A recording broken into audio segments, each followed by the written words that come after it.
Viewers আসসালামু আলাইকুম। সবাই কেমন আছেন? আশা করি আলহামদুলিল্লাহ ভালো আছেন। আমি তেমন ভালো নেই। প্রচন্ড গরমে বাসায় থেকে থেকে একদম বোর হয়ে গেছি। তাই একটু ঘুরতে বের হলাম।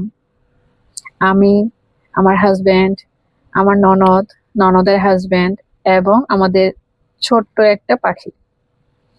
আমরা আজকে চলে আসলাম আমাদের চাটমোহরের আরণ্যক রেস্টুরেন্টে।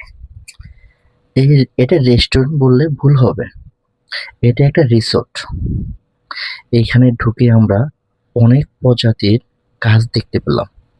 এত পরিমাণের গাছ যা বলে বোঝার মতো নয়। এখানে রেস্টুরেন্ট থেকে এখানে রিসোর্টের পরিমাণটাই বেশি প্রাধান্য পাচ্ছে। অনেক ধরনের ফুল গাছ আপনারা সব দেখতে পাচ্ছেন। আপনারা আমাদের সাথে আছেন তাই আপনাদের দেখাচ্ছি।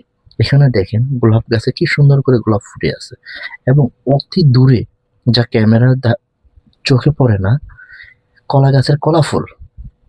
একটু একটু হেঁটে হেঁটে দেখতেছি যে কেমন, কারণ আগে এখানে আর আসা হয় নাই তো। এই যে আপনাদের ভাইয়া একটু ঘুরে ঘুরে গাছপালা দেখতেছে, হাঁটতেছে, আমরাও হাঁটতেছি। দেখা যাক সামনে কি আছে, এই আর কি।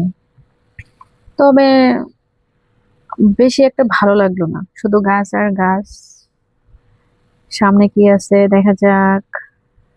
সামনে আছে কলা ফুল এবং কলা ফুল থেকে দাঁড়ানো দেখা যাচ্ছে একটা সুন্দর একটা পুকুর। পুকুরে মাছ আছে কিনা বলতে পারবো না। এরপর আমরা চলে আসলাম যে রেস্টুরেন্টে আমরা আসছি, রেস্টুরেন্টের ভিতর অংশে। এটা আহামরি বড় কিছু না। এটা নতুন প্রকৃতিতে তৈরি হচ্ছে বা নতুন অবস্থানে তৈরি হচ্ছে। এই অবস্থানে আমরা একটু ঘুরে ঘুরে দেখতেছিলাম। এখানে দুইটা অংশ আছে, নিচতলা এবং দোতলা। পরবর্তীতে আমরা দোতলাতে উঠে গেলাম দেখার জন্য দোতলার অবস্থানটা কেমন। আর পুরো রেস্টুরেন্টের কাঠামোটা তৈরি করা কাঠ দিয়ে, কাঠেই পুরো রেস্টুরেন্টটা রেডি করা। উপরে দেখলাম একটা ছোট্টখাটো একটা হল রুম। এখানে মেবি কোনো অনুষ্ঠান বা কোনো মিটিং এমন কিছু হয়। উপর থেকে এটা দৃশ্যটা ধারণ করলাম। দেখুন, মনে হচ্ছে যেন ড্রোন ক্যামেরায় এটা তৈরি করেছি। বেশিক্ষণ ভালো লাগলো না, তাই আমরা এখান থেকে আস্তে আস্তে চলে আসতেছি। বিদায় আরণ্যক। এখন আমাদের মিশন হচ্ছে চাটমোহর বাস স্ট্যান্ড।